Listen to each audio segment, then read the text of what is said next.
C'est toute l'équipe, ou presque, qui est présente pour ce numéro 30 des Technos cette semaine.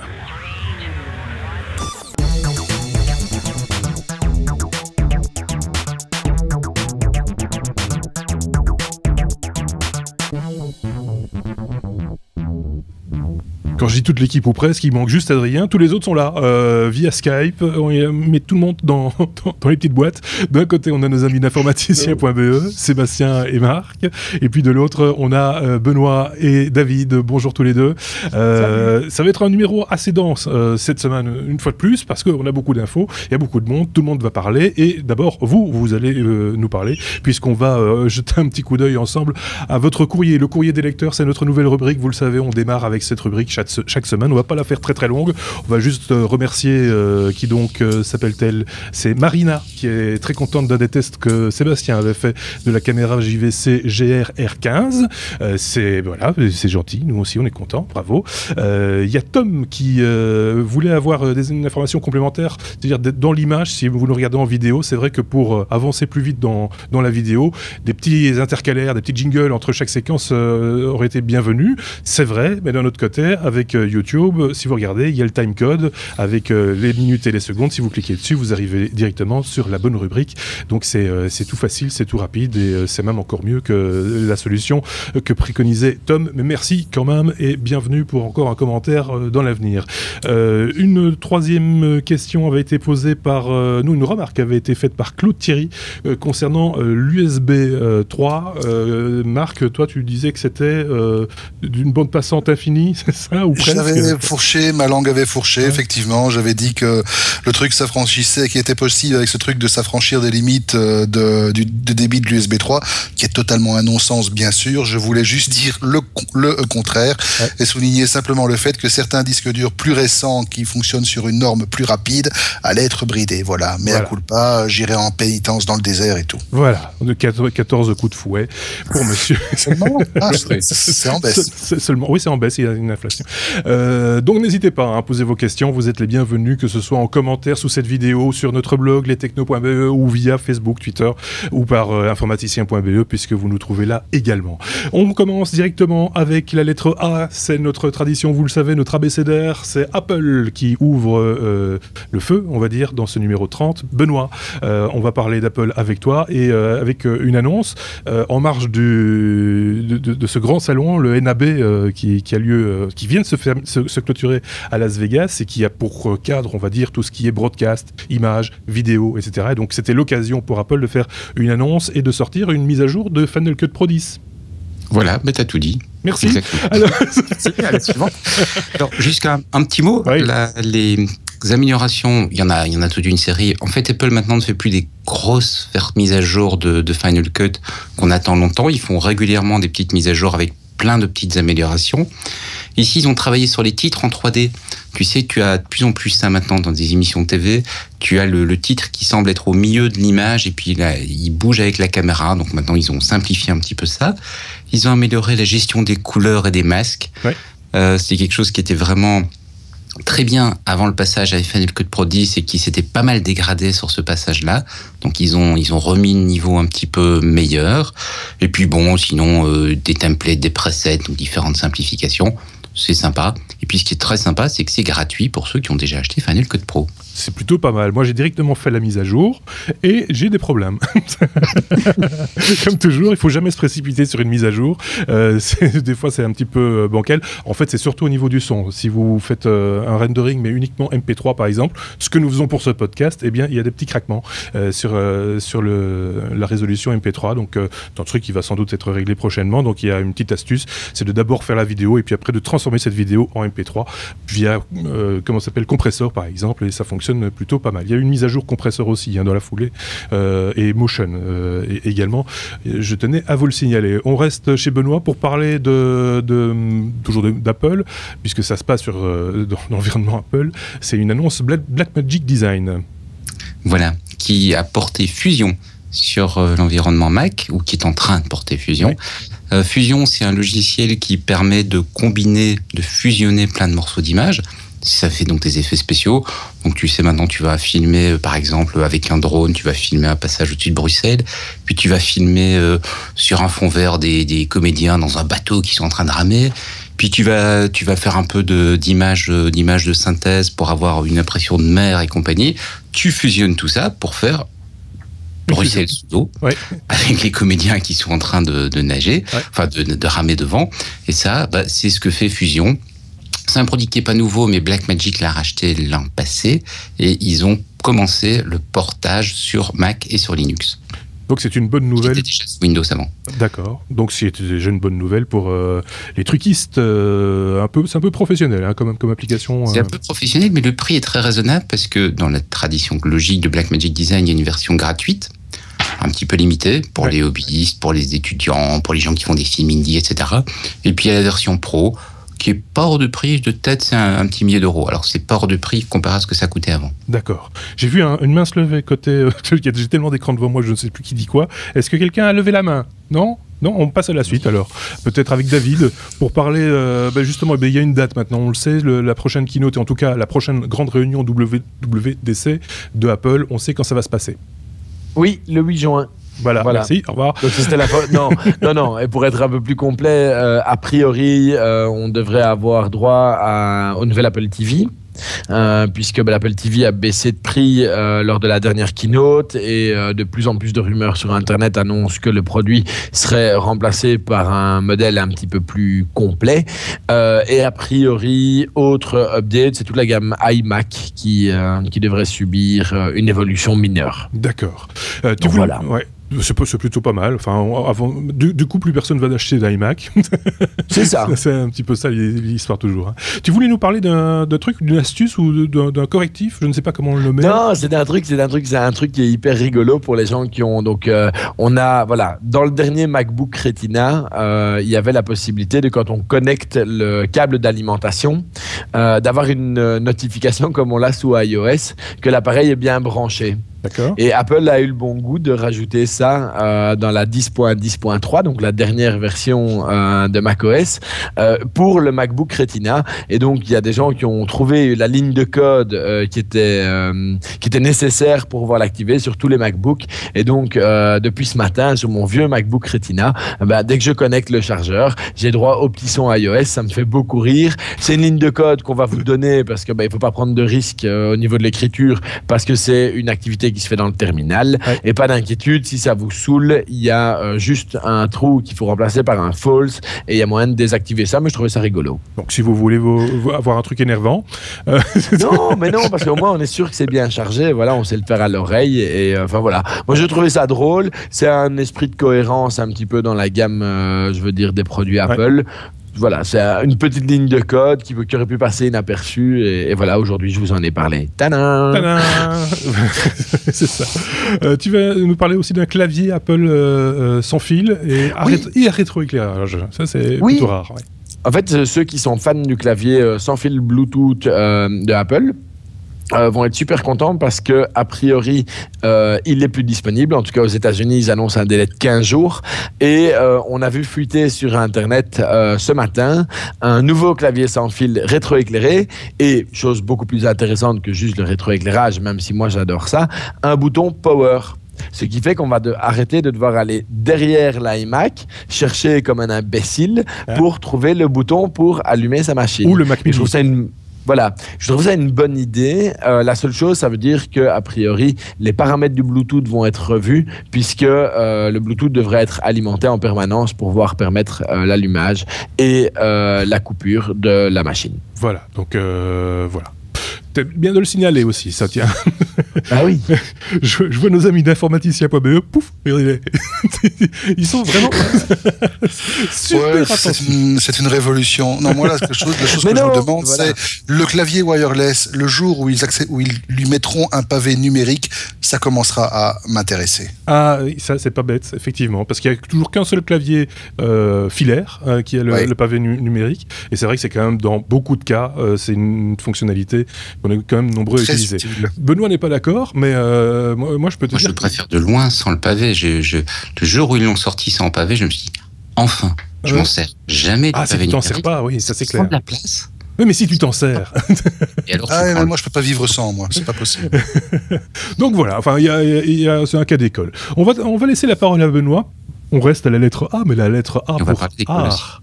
Ça va bien énerver notre ami Marc, à mon avis. Tu vas nous parler d'un projet, d'un accessoire à selfie, en quelque sorte. Hein. C'est pas un accessoire, c'est un projet. Ouais. C'est une école, l'école cantonale d'art de Lausanne, qui est en train de faire une exposition actuellement à Milan. Et donc, ils ont demandé à leurs étudiants de travailler sur des projets. Et le thème, c'était le selfie. Et alors, il y en a un que j'aime beaucoup, c'est le projet de Kevin Goriot et de Calypso Mailleux.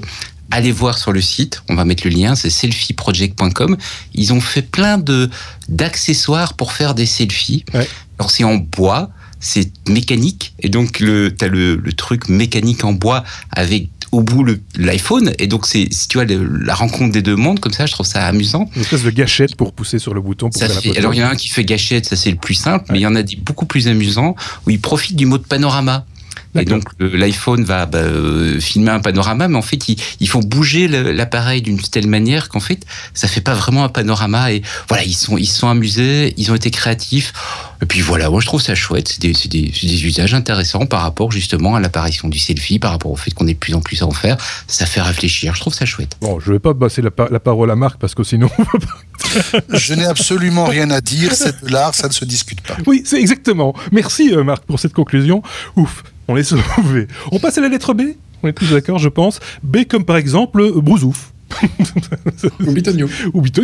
Mais là, en l'occurrence, c'est Brousouf. Sébastien, on parle de Fiji Box.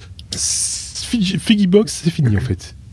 Fiji Box. Alors, c'est pas totalement fini, mais je sais pas si vous vous souvenez, c'était un gars. Alors, je ressors cette news parce que j'ai pas mal de sympathie pour le gars. On l'a déjà rencontré, Marc et moi, à plusieurs reprises. Et donc, il y a un an, il avait lancé une app sur iPhone pour pouvoir faire un peu un jeu sur base. Ça ressemble un peu au geocaching, c'est-à-dire que tu prends ton iPhone et tu dois aller à tel endroit à une coordonnée précise, et à cette coordonnée, tu peux découvrir un message qui a été sauvé par un autre utilisateur, une image, un texte, etc. Donc il y a toute une série de jeux sur base de cette application, il y a pas mal de fonctionnalités. Et voilà, après un an, il a décidé de presque tirer un trait sur l'expérience. Ça a du mal à décoller, c'est très compliqué. Donc le projet est plus ou moins sur les voies de garage. Ouais. Donc c'était un truc belge. Les mecs, ils ont quand même investi 150 000 € dans leur projet. C'était pas une mauvaise idée, loin de là.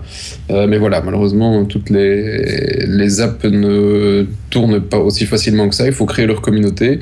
Et il y a un article dans le soir, on vous mettra la référence, qui explique un petit peu pourquoi il considère que son projet s'est planté, et il partage son expérience avec les autres utilisateurs. Donc je voulais saluer le gars pour le courage de dire pourquoi il s'est planté, pour partager son expérience avec les autres. Et donc bonne merde pour les autres projets qu'il est en train d'essayer de lancer. Oui, et puis il s'est enrichi aussi en connaissances, du coup c'est plutôt pas mal.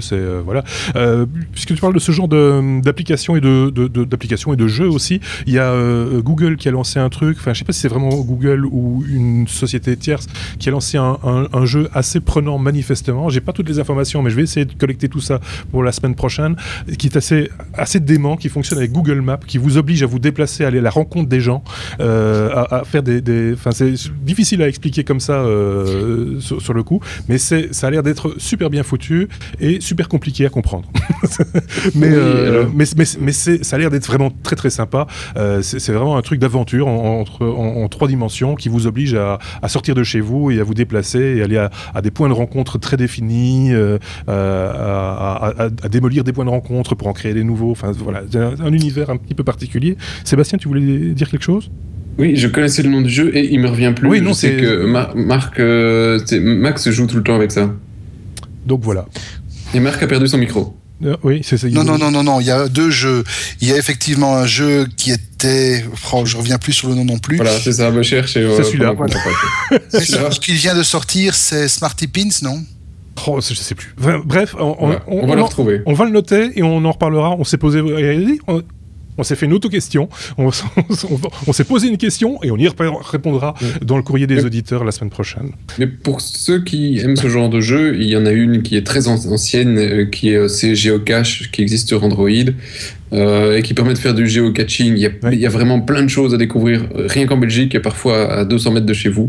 C'est drôle, voilà. Et là, c'est pas des trucs virtuels, c'est des boîtes physiques qui ont été cachées ou des petits jeux à certains endroits. Et donc, il y a moyen de s'amuser avec rien. Il y a aussi des clés USB emmurées aussi. Le truc en question chez Google s'appelle Ingress. Ingress, c'est ça. Voilà. Non, j'ai parlé des clés USB, il y a ça. La semaine prochaine. Pardon ? C'est pour le courrier des lecteurs de la semaine prochaine. Oui, c'est ça. Oui, je sais pas, tout d'un coup, on est parti sur une autre voie, on n'est plus du tout dans la conduite, en plus, c'est B comme Brousouf, voilà, exactement. Sébastien, on parle de Ninebot, qui fait une levée de fonds. Voilà, alors Ninebot, je parie que tu ne connaissais pas, Marc. Non, ça ne me dit rien. Ça ne te dit rien. Et nous, pourtant, on en entend pas mal parler, parce qu'on a un ami qui s'amuse avec ce genre de choses, je vais revenir. Et donc Ninebot, c'est une société, vous connaissez probablement tous Segway. Segway, c'est donc le petit truc avec 2 roues, on avance, on recule en se penchant en avant, en arrière, et quand on est le fondateur de Segway, on se tue sur son propre device. C'est vrai. Parce que le fondateur, en tweetant. En tweetant. Le fondateur de Segway s'était donc tué. Il s'est fait dans le décor en faisant un tweet sur son Segway. Voilà. Voilà, mais sinon le truc n'est pas dangereux, hein. C'est une mauvaise pub pour Twitter. Ou pour Segway, enfin soit. Ne tweetez pas en roulant, c'est dangereux, hein. Même en Segway. Et donc Ninebot, c'est la même chose, mais version chinoise, et les Chinoises se sont pris d'ailleurs par le passé plusieurs plaintes de la part de Segway, comme quoi ils enfreignaient leur brevet. Et bien maintenant le problème est réglé, parce que Ninebot a trouvé 80 millions de dollars auprès de, et alors c'est amusant, il y a Sequoia Capital, on en entend quelques fois parler, Shunwei Foundation, jusque-là on ne connaît pas trop, et Xiaomi, ça va amuser David, certainement.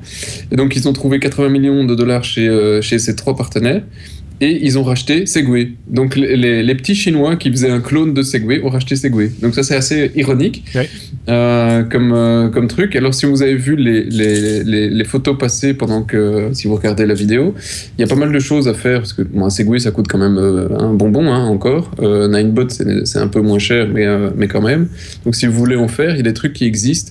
Alors ici la boîte qu'on connaît en l'occurrence c'est un mobile board, et qui font des tours en Segway si vous voulez aller visiter le Luxembourg. C'est des trucs assez intéressants, ça se fait dans pas mal d'autres trucs, hein. Ça se fait en France, en Belgique, je suis pas certain d'avoir déjà vu ça aussi, mais voilà, là ça vous coûte le prix d'une promenade, et il y a des Ninebot, il y a des Segway, il y a des machins, il y a plein de trucs technologiques autour de l'électrique, donc il y a moyen de faire pas mal de choses, et c'est pas tellement loin. Les promenades en Segway ou assimilées, parce qu'il y a aussi les Segway mais avec des gros pneus, mais ça porte un autre nom je pense. Les Ninebot. Oui, en Belgique c'est un vrai problème, parce que c'est assimilé à des 2 roues, et les 2 roues ne peuvent rouler que dans certains lieux naturels, et parce que ça crée des dégâts évidemment, les 2 roues, mais les 2 roues les motos, pas les Segway, et les Segway font partie des 2 roues, et donc ils peuvent pas y rouler non plus.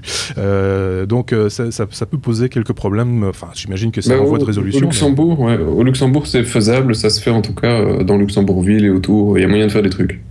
D'accord, on passe à la suite si vous le voulez bien, avec toujours Sébastien qui vient nous parler de Sébastien qui se paye le français Alcatel-Lucent. Alors Sébastien va pas se payer Alcatel parce que c'est quand même 16,6 milliards. C'est ça, Sébastien n'a pas 16,6 $16,6 de dollars sur son compte. J'ai peut-être 16,6 $ sur mon compte. Ça, je peux. Mais à ce prix-là, Alcatel, je l'ai pas. Non. Et donc, effectivement, Nokia a annoncé cette semaine qu'ils ont racheté, qu'ils allaient racheter Alcatel-Lucent pour. Donc la boîte française bien connue, c'est assez étonnant. Voilà, c'était pas grand chose d'autre à dire, parce que bon, on sait pas trop ce que ça va devenir, et puis Alcatel-Lucent n'est pas non plus extrêmement connu dans le grand public pour ses devices. Mais voilà, 16 milliards quoi. Mais alors c'est très drôle, parce qu'en France ils essayent de garder leur technologie à demeure, hein, et donc le président français finalement il n'a plus qu'acquiescer quelque part, mais il n'y a pas grand chose à dire, et à se dire quand même que c'était pas vraiment un rachat, c'était une fusion, en fait c'est un vrai rachat, et à tel point que la marque Alcatel va disparaître, enfin en tout cas Alcatel-Lucent, la marque va disparaître et complètement être absorbée par la marque Nokia. Donc voilà, c'est donc un tournant une fois de plus, hein, comme c'est des grandes sociétés qui disparaissent au profit d'autres.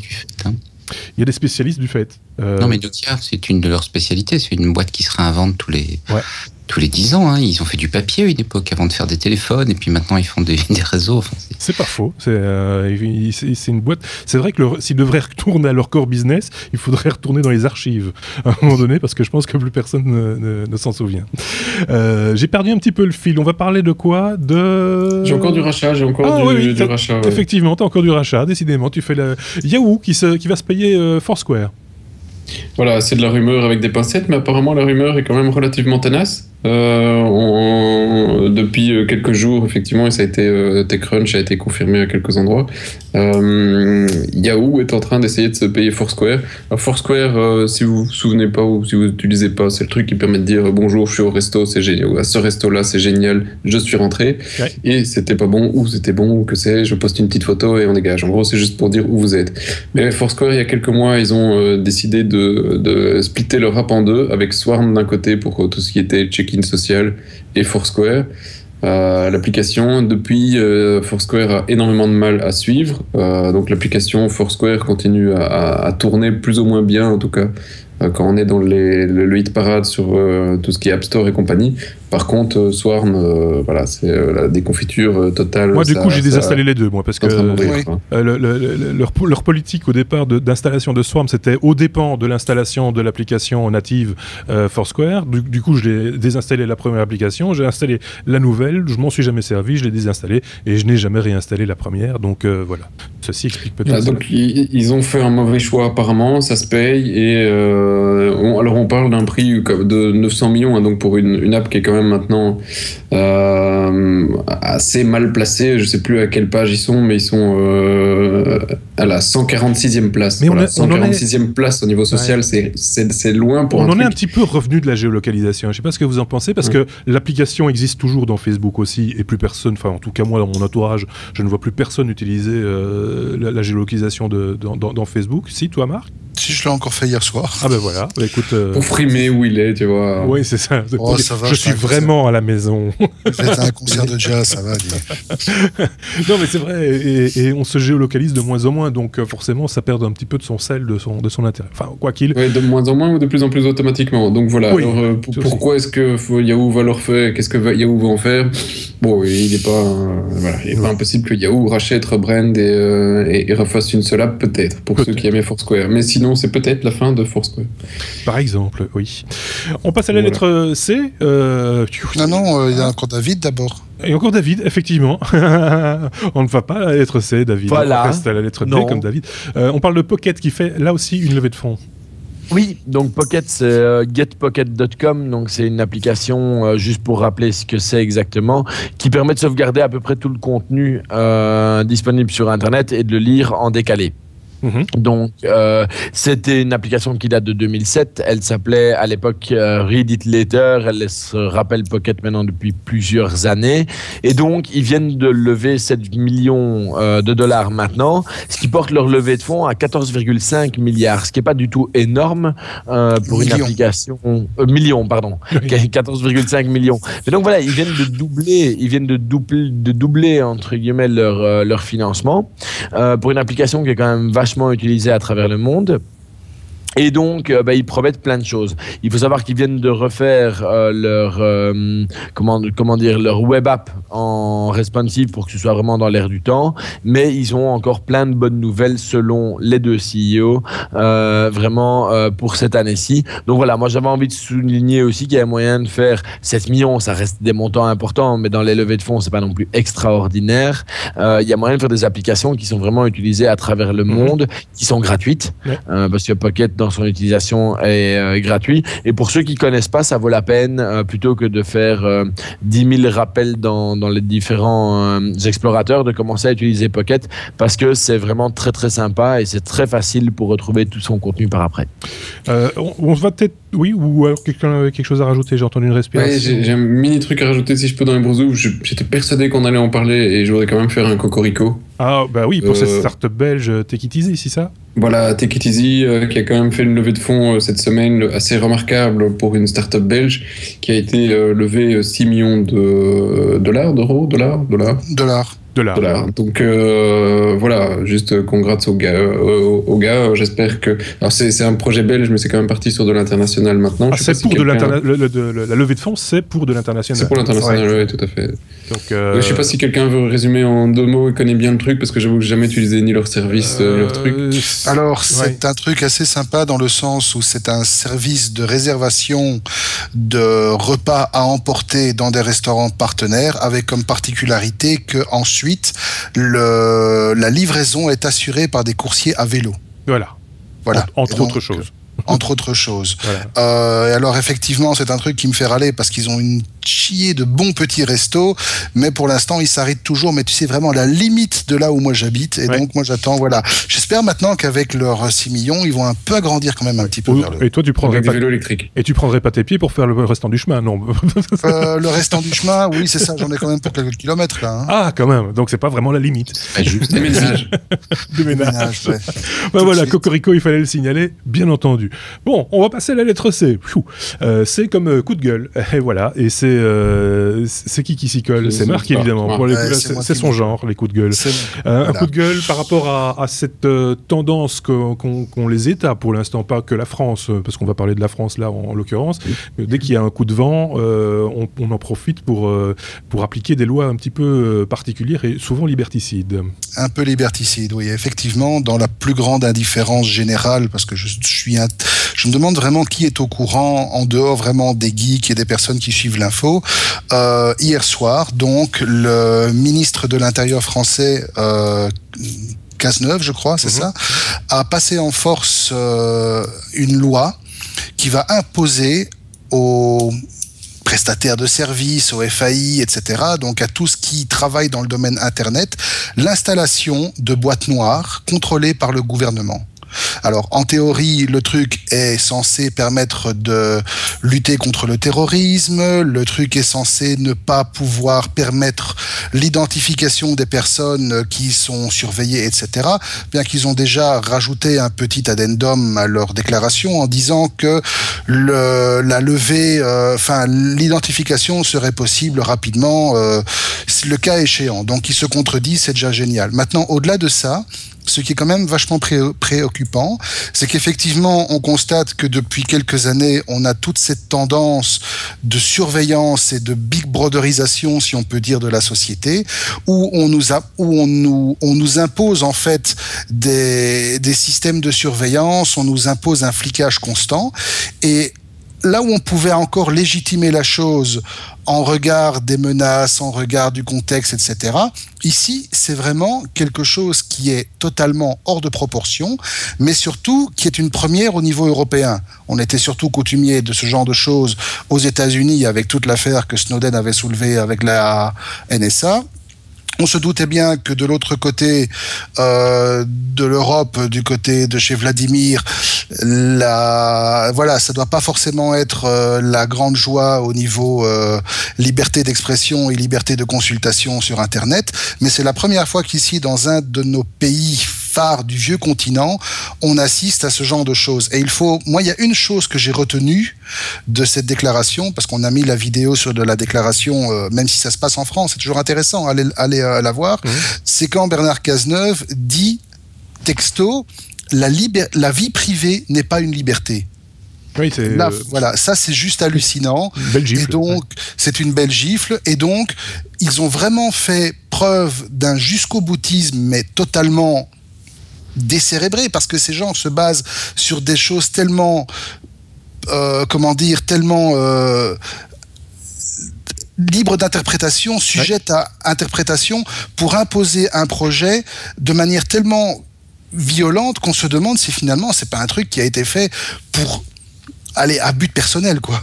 Il veut se venger de quelqu'un, je ne sais pas.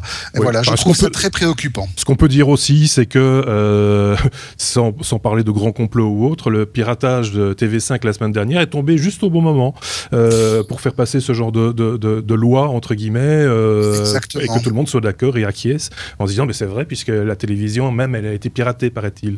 Oui, donc, voilà. Mais bon, tout le monde est d'accord, tout le monde acquiesce. Non, il faut savoir que la loi a été passée, il y avait 30 personnes, Parce qu'évidemment, le soir, dans l'Assemblée, ils sont pas tous là. Il y a Bobonne, il y a... Même le jour, ils sont pas là. Même le jour, ils sont pas là. Sur les 30 personnes dans l'Assemblée, 5 ont voté contre. Les autres n'ont même pas lu la déclaration. Ils se sont contentés de dire oui. Voilà. Affaire à suivre. T'étais là, tu les connais Tu les connais pour dire qu'ils n'ont pas lu Je fais juste l'avocat du diable. Tu dis ils ont contenté de dire oui et les autres ont dit non parce qu'ils l'ont lu. Alors je me base. Tu te fais sur l'avocat du diable, tu fais bien.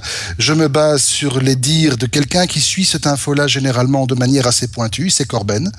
Je sais que tu l'aimes pas toujours parce qu'il n'a pas Corben les connaît.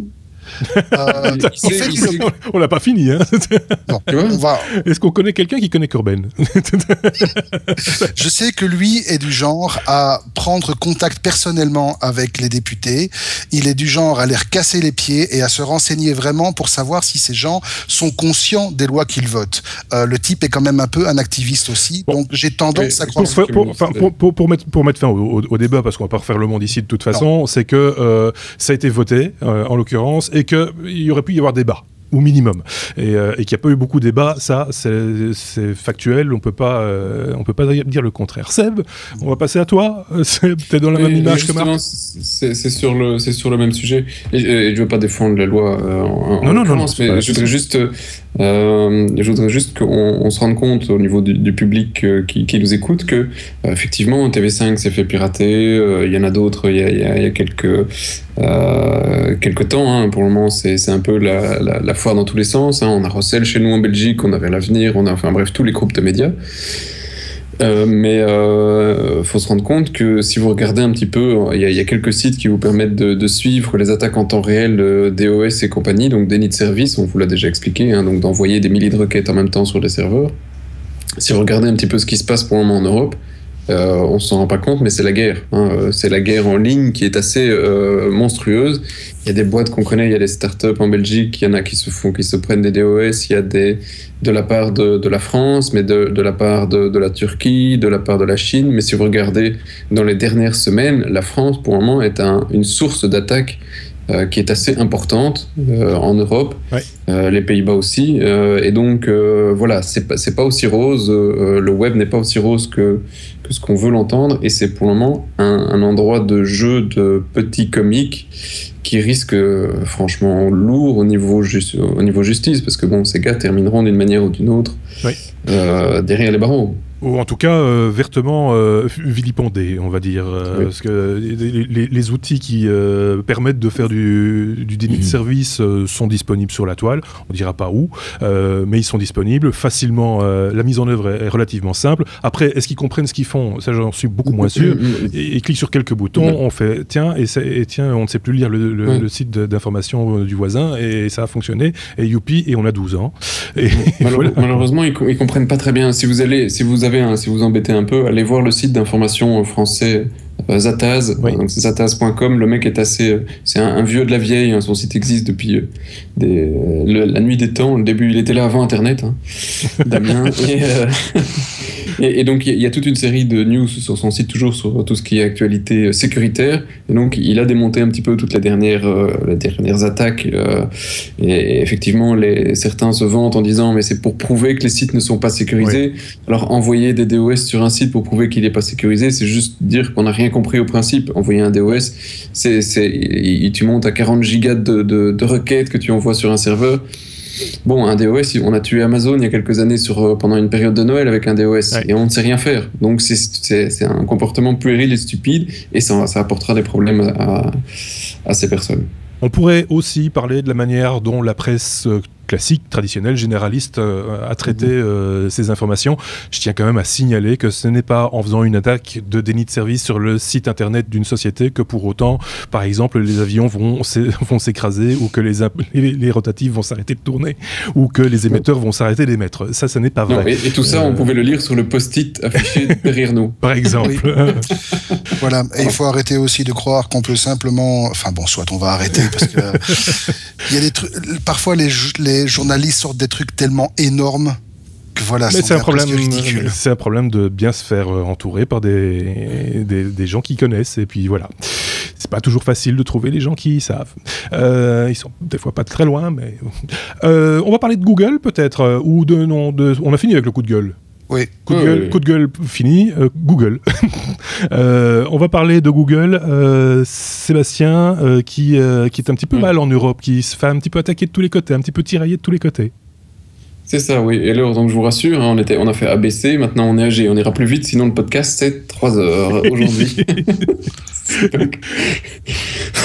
Et donc Google, effectivement, il y avait une menace qui planait au-dessus de Google depuis quelques années. On en avait parlé, je pense d'ailleurs, il y a l'avant-dernier numéro, sur l'Europe va ou va pas attaquer Google. Et maintenant c'est fait. Hein, donc l'Europe décide d'attaquer Google, c'est ferme, c'est définitif. Ils se sont pris une petite demande de la Commission européenne qui a son petite enquête pour abus de position dominante. Hein. Ici, ils ont leur dossier. Alors il y a quelques boîtes qui s'y sont mis derrière pour dire accuser de Google de position dominante sur le marché.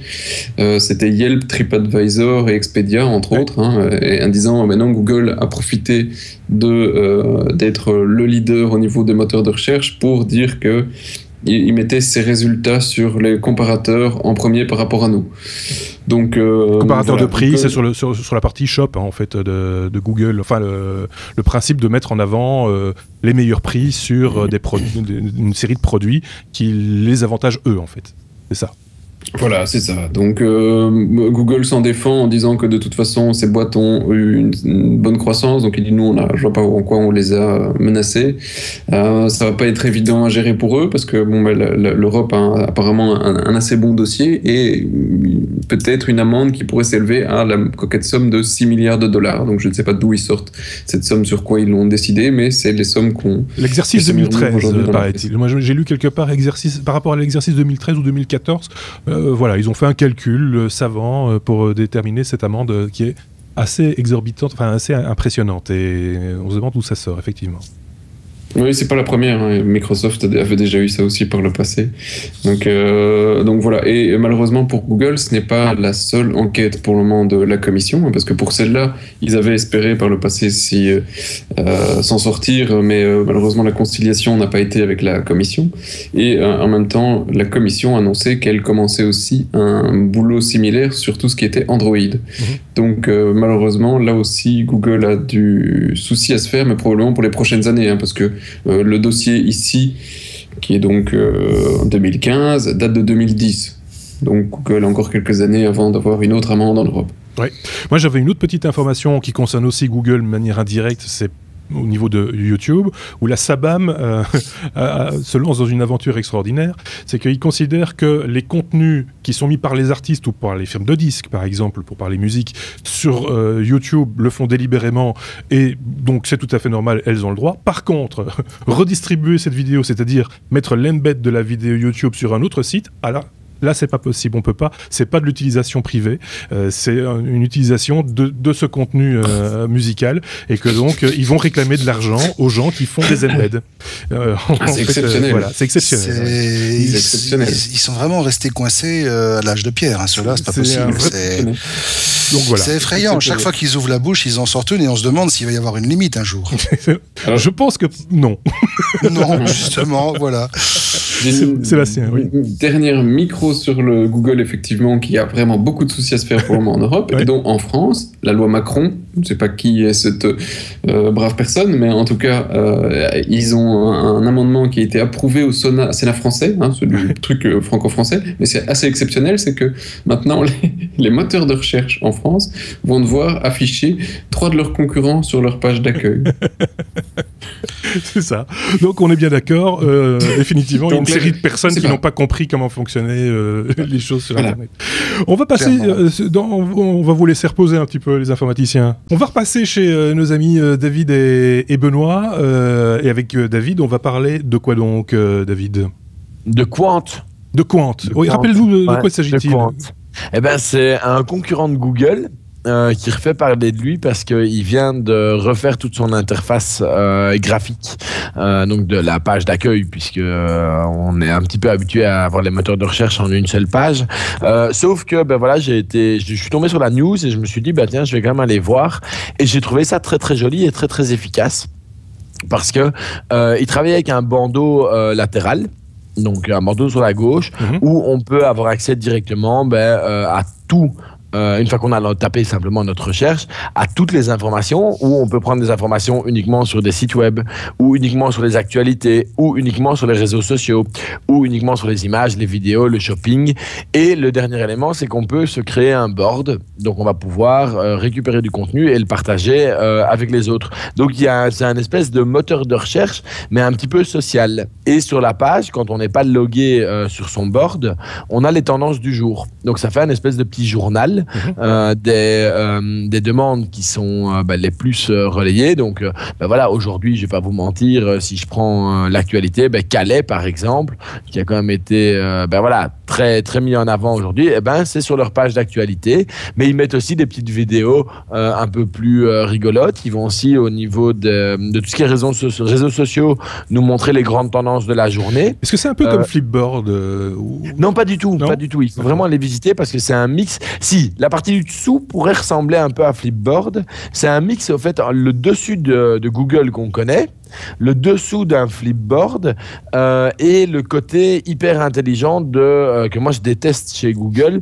c'est que si je veux aller chercher une image spécifique avec, si j'ai besoin de haute définition ou si je veux que les images en noir et blanc, je trouve ça très compliqué chez eux. En un seul clic sur le côté, hop, je suis dans le bon menu. Donc voilà. Ce qui est dommage, c'est qu'on n'a pas j'ai pas eu l'occasion de tester la qualité, ce qui fait aussi que Google est Google, c'est-à-dire la qualité des résultats qui sortent.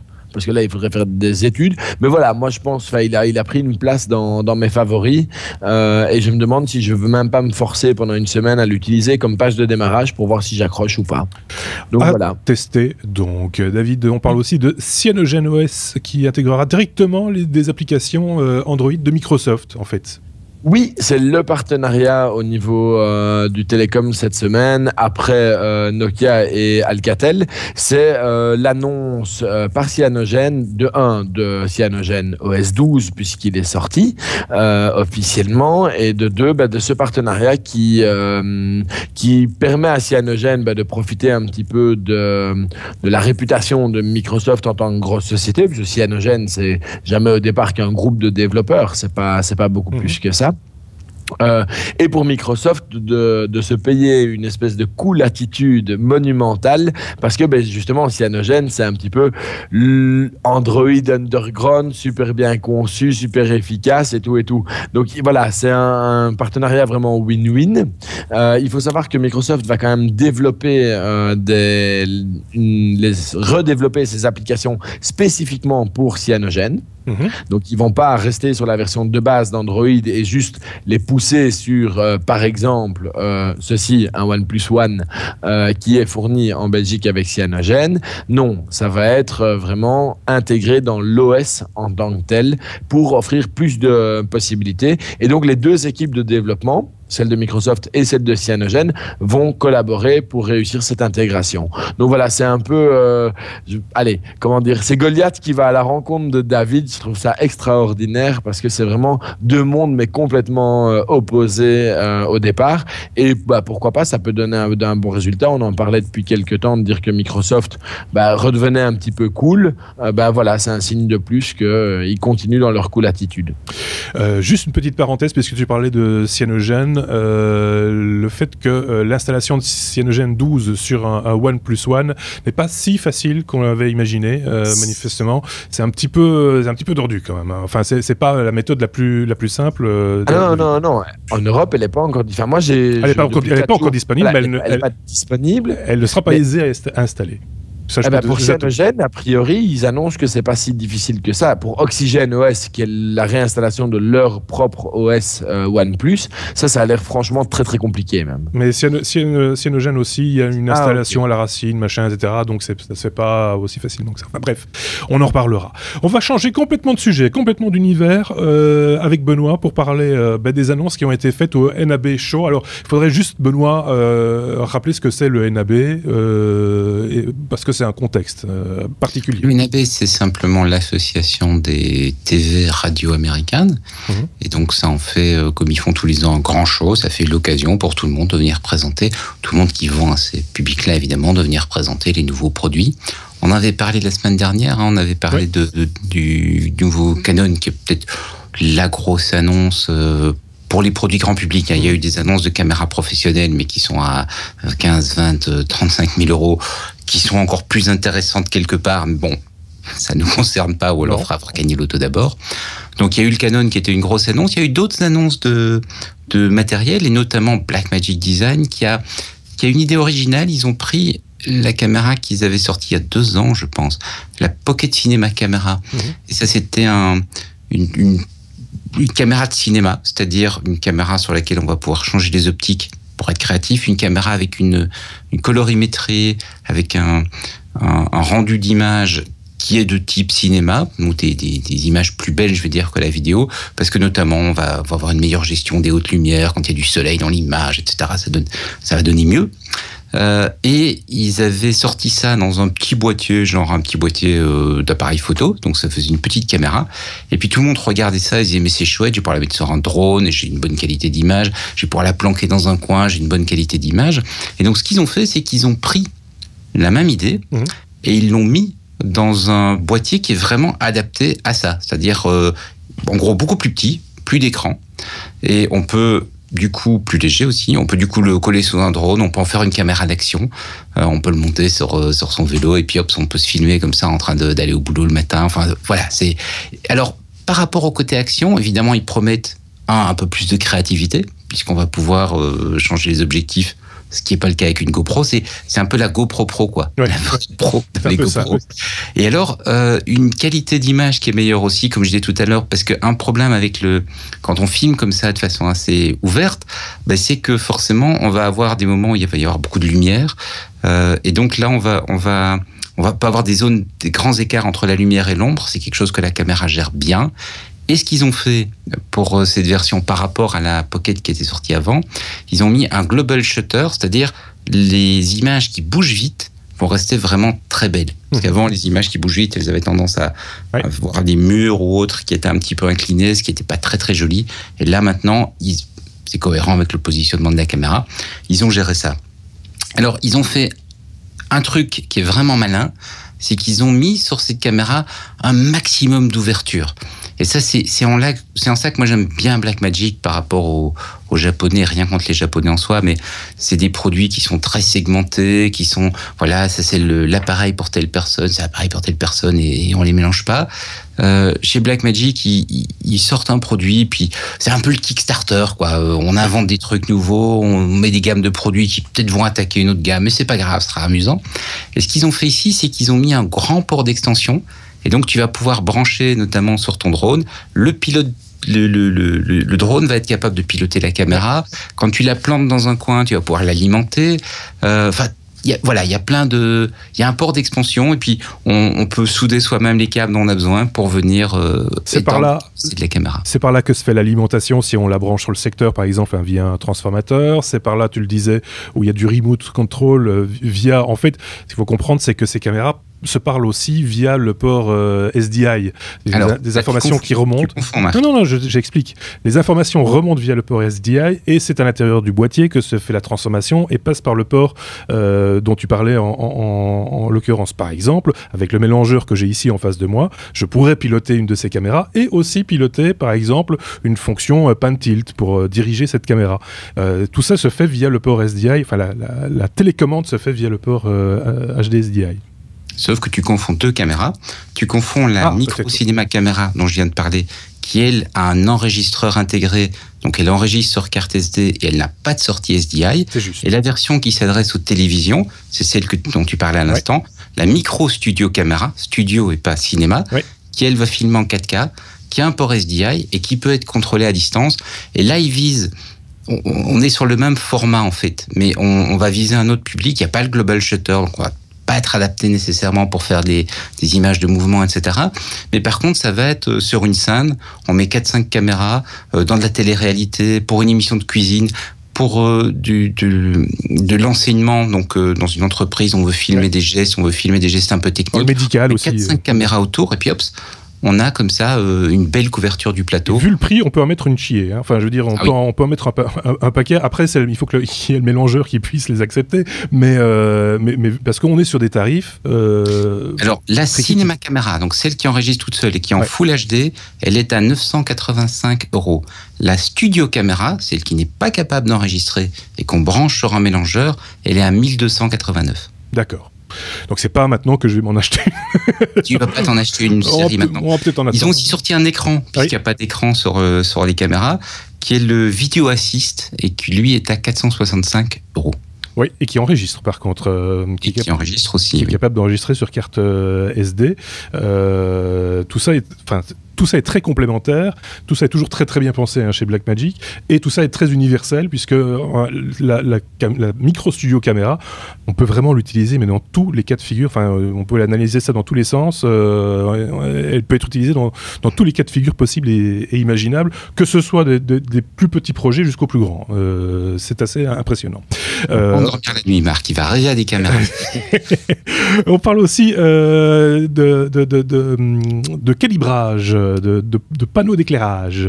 Panneaux d'éclairage, alors c'est un petit produit sympa, un Light Panel Caliber, qui est un panneau, enfin non pas un panneau, ce sont des spots, Fresnel, un jeu de 3 spots Fresnel qui va être vendu à peu près 850 €. Et l'idée, c'est de se faire un vrai petit point d'éclairage pour, par exemple, ce qu'on est en train de faire maintenant, un podcast. On met un éclairage sur le sujet, un éclairage sur le fond, un troisième éclairage pour faire un effet ou peu importe. Et donc, c'est un petit peu le kit de démarrage à un prix très attractif pour du LED. Pour des projets LED, c'est très bon marché. Le kit comprend également les pieds, etc. Donc, on a tout ce qu'il faut. On peut l'alimenter sur secteur ou on peut l'alimenter avec des batteries. Donc, on peut se balader avec. Enfin, des batteries, des piles. C'est 6 ou 8 piles, je ne sais plus, par spot. Évidemment, quand il est sur des piles, il est moins puissant que quand il est branché sur secteur. Il est à peu près 2 fois plus puissant sur secteur. C'est pas non plus un spot professionnel, donc c'est pas les plus puissants dans la gamme Light Panel. Mais ce que j'ai trouvé très intéressant, c'est le prix, 850 €. Avant le NAB, ça c'était le prix pour un spot. Oui. Modèle d'entrée de gamme. Oui. Donc il y a vraiment le LED se démocratise. Exactement. Oui. Qui voulait rajouter un truc? Non, rien. Mais bon, 850 €, oui, ça se démocratise, effectivement. Ouais, mais attendez les gars. Pour un podcast, c'est vrai que c'est pas cher, ça fait 500 boules par personne. Ça dépend de l'argent que tu as envie de mettre dedans, mon grand. Bien sûr. Bah oui. Ils n'aiment rien à l'image et tout ça, ces gens sont... Allez, Benoît, on termine avec un accessoire qui est bien connu de tous les preneurs de son et les caméramans aussi. C'est un micro HF. C'est un nouveau modèle chez Sennheiser. Voilà, c'est un micro sans fil, un nouveau modèle du micro sans fil, c'est Sennheiser, le AVX, qui se destine spécifiquement à la vidéo. Donc un micro sans fil, c'est quoi?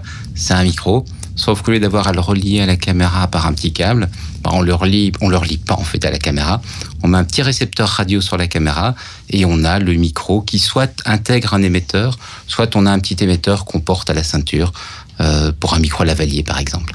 Et donc leur idée, c'est de venir avec un nouveau produit, ça va coûter dans les alentours de 1100 €. C'est un micro sans fil numérique.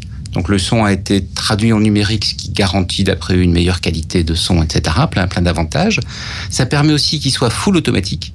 Donc il va régler le gain, il va régler les fréquences, toutes des choses qui sont un peu compliquées, il va les régler tout seul. Et alors, il travaille beaucoup, il pousse beaucoup maintenant sur le fait que les opérateurs de téléphonie sont en train d'essayer de racheter des gammes de fréquences un petit peu partout. Et donc, ils disent chez Sennheiser, attention, on risque d'avoir, quand on achète un micro comme ça, on a de plus en plus le risque d'être sur des bandes de fréquences qui vont peut-être être rachetées plus tard par des opérateurs de téléphonie. Et donc, pour avoir de la sécurité dans le long terme, il faut aller placer nos micros sur des fréquences dont on est sûr qu'elles vont rester ouvertes au public. Alors, ils ont 2 gammes. Pour les musiciens, ils se placent sur le Wi-Fi. Mais le Wi-Fi pour de la vidéo, c'est vraiment pas pratique parce que par exemple, quand tu es sur un salon ou quoi que ce soit, tu veux filmer une interview, tu as des émissions Wi-Fi partout parce que tout le monde est là avec son laptop. Et donc, la qualité est vraiment pas bonne, ça drop tout le temps, c'est une horreur. Et donc ici, sur l'AVX, ils se placent sur les bandes du DECT, les téléphones sans... Enfin, pas les téléphones GSM, mais les téléphones sans fil domestiques. Voilà, exactement. Pas mal. Donc voilà, ça se coûtera le kit, alors ça dépend du micro qu'on prend, ça dépend des options, etc. Mais on est aux alentours de 1100 €. Alors moi, ce que j'ai trouvé original, pour le coup, tu vas rire, c'est purement le design de l'appareil, en tout cas de la partie réceptrice, c'est que elle est directement, comment je vais dire, ça fait partie de la. Oui, c'est ça. Ça fait partie de la prise XLR. Et donc c'est pas les pièces séparées comme d'habitude. C'est pas le petit boîtier qu'il faut coller à l'arrière des batteries, etc. C'est plutôt malin parce que voilà. Ça correspond à l'idée d'en faire un produit vraiment accessible et donc très simple à mettre en œuvre. De nouveau, pas de choix de fréquence, pas de réglage du gain, rien de tout ça. On le branche et ça fonctionne. Vérifiez toujours avec ces outils-là, quand vous arrivez sur site, vous mettez le récepteur en route et vous laissez écouter ce qui se passe parce que de temps en temps, d'autres ont utilisé les mêmes fréquences que vous. Non, justement, c'est ce qu'ils disent. Mais parce justement, que c'est numérique, parce qu'il y a le contrôle, on n'a plus à faire ça. Donc vraiment, simplification. Toi, tu te le dis, tu vas quelque part, tu te dis j'ai droit à toutes les fréquences, je me dis la même chose, il y a un pourcentage de chance pour qu'on utilise la même fréquence, Benoît. Et donc, il vaut mieux éviter. Mais donc, tu peux pas le régler. C'est l'appareil qui le règle tout seul. Oui, mais c'est comme ça qu'on se retrouve sur le son façade d'un concert, par exemple. Donc, il faut quand même faire un petit peu attention. On va terminer ce podcast qui est assez massif. Hein. On peut dire qu'on a du contenu cette semaine avec la lettre T comme truc. Et c'est du côté de chez Marc qu'on va aller pour parler, par exemple, de LG. LG, ben oui, LG est en train de suivre un petit peu la mode de tout le monde, de tous les autres constructeurs de téléphones. On se rappelle que maintenant, chez Apple, chaque fois qu'il y a un nouveau téléphone qui sort et qu'on arrive le jour de la keynote de présentation, le monde entier sait ce qui va être présenté. Ben un peu, c'est l'expérience que LG en a faite avec le dernier modèle qui sera annoncé, parce qu'il n'a pas encore été annoncé, le 28 avril, le G4, donc le successeur du G3, logiquement. Mais en fait, il y a eu une grosse fuite, un très gros leak, et on sait à peu près tout du téléphone. Comment le leak a été fait? Simplement, il y a des petits malins qui ont été récupérés sur le site de LG, donc c'est même pas du piratage de haute voltige. Ils ont été regarder les sources du site de LG, ils ont découvert en comment l'adresse d'un mini-site. Un mini-site promotionnel sur lequel ils n'ont qu'à se brancher et à récolter absolument tout. Et alors, qu'est-ce qu'on a découvert? Ben, simplement, on connaît maintenant les caractéristiques, la taille d'écran, la technologie, le type de processeur. On sait que contrairement à l'un de ses concurrents directs, à savoir le Galaxy S6 ou le S6 Edge, il aura une batterie remplaçable, qui est toujours appréciable. On sait qu'il aura une caméra de 16 mégapixels. Et alors, plus anecdotique, on sait que la moitié du line-up, qui sera quand même constitué d'à peu près une quinzaine de modèles, sera avec revêtement de cuir. Voilà, comme ça, tout est dit. Ça, c'est chic, hein? Ah, ça c'est chic, hein. Et c'est du cuir d'origine végétale, certifié. Du cuir d'arbre. C'est du cuir d'arbre, non. C'est ce qu'ils ont traduit du coréen. Maintenant, je ne sais pas s'ils avaient fumé ou pas quand ils ont squeeze. Voilà. Par contre, ce qui va peut-être intéresser Benoît, c'est à savoir que l'optique qui sera embarquée sera une 16 mégapixels, ça on s'en fiche un peu, mais avec une belle ouverture. Elle aura quand même une ouverture de 1.8. Pas mal pour un petit objectif comme celui-là. Le browser peer-to-peer de BitTorrent qui s'appelle Maelstrom. T'as eu l'occasion de le tester? Oui, j'ai eu l'occasion de le tester. On dirait presque un nom d'article Ikea. C'est ça. Alors, Maelstrom, effectivement, est un browser qui est actuellement en version bêta. Uniquement sous Windows. Une version Mac devrait arriver dans pas très longtemps. Et donc, qui se présente lui-même comme le premier browser peer-to-peer. Alors, c'est quoi ça? Ben, ça veut dire que le browser va permettre, tout comme on peut s'échanger des fichiers, des vidéos, des documents de manière totalement décentralisée en utilisant le protocole BitTorrent, c'est-à-dire il n'y a pas de serveur central qui va redispatcher, tout se fait de nœud en nœud à travers tous les gens qui hébergent les différents documents, etc. Ici, l'idée est de transposer cette philosophie à des pages web. Et donc, plutôt que d'avoir un serveur central qui va héberger des pages, dont les pages sont hébergées, c'est une foule de gens et selon le nombre de personnes, on va charger plus ou moins rapidement la page. Alors, évidemment, ce n'est qu'une bêta et il y a encore deux, trois petits trucs qui n'ont pas été bien dépoussiérés dans les angles. Tout d'abord, le nombre de pages disponibles est ridiculement faible. Bon, c'est une bêta, donc on va lui peut-être laisser un peu le temps de grandir. Là où ça devient un peu plus embêtant, c'est que à la base, ils n'ont pas voulu développer un nouveau browser complètement, donc ils sont partis sur un projet open source. pour développer leur base. Et le projet open source qui est le plus répandu au niveau des browsers aujourd'hui, c'est le projet Chromium, qui est le projet qui effectivement équipe aussi Chrome et toute une série d'autres browsers alternatifs. Et donc, quand on ouvre Maelstrom, on se retrouve devant Chrome. À tel point que l'intégration n'a pas été tout à fait bien tunée, parce que au premier démarrage, vous avez dans votre barre d'URL, vous avez effectivement l'adresse d'une page BitTorrent, qui est la page de démarrage Maelstrom.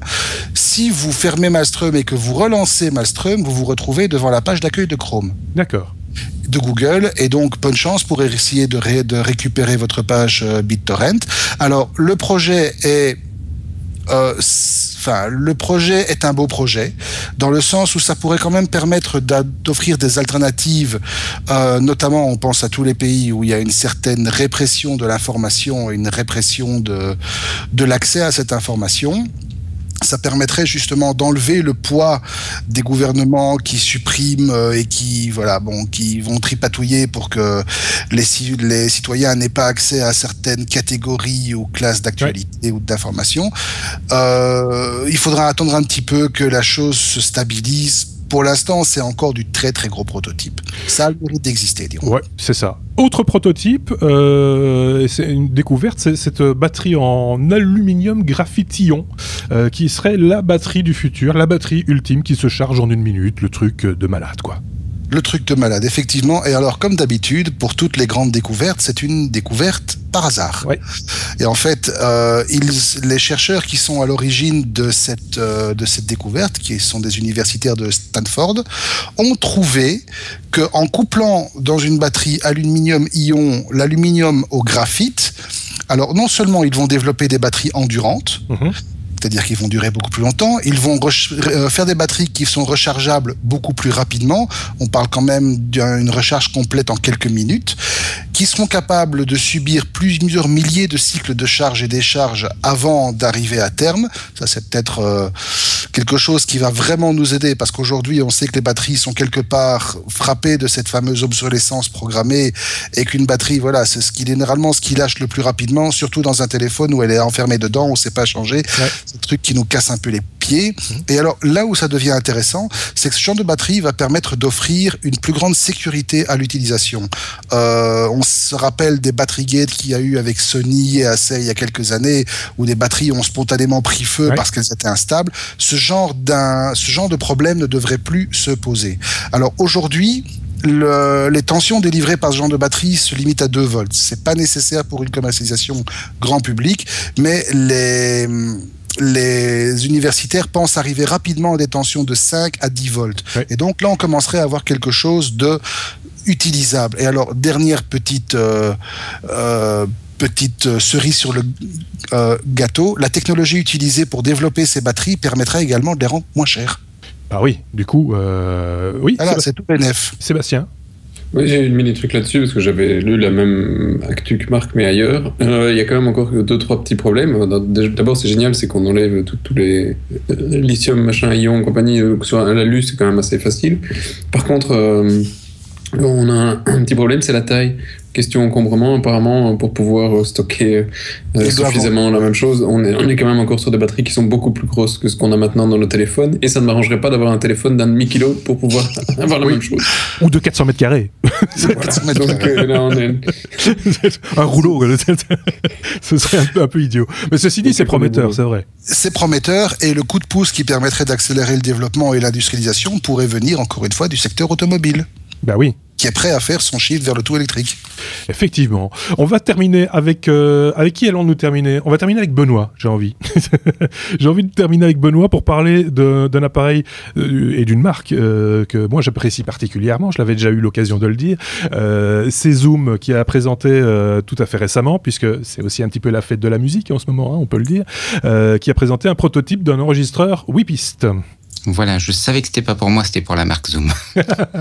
Bon, je vais mettre à chaque fois comme ça un Z tout à la fin. Zoom. En fait, effectivement, donc c'est actuellement le Music Mess, une grande fête de la musique, ouais. Et Zoom est venu avec un proto, un enregistreur 8 pistes, le F8. On n'a pas beaucoup d'infos, si ce n'est le fait qu'il y aura 4 entrées d'un côté, 4 entrées de l'autre, 2 cartes SD.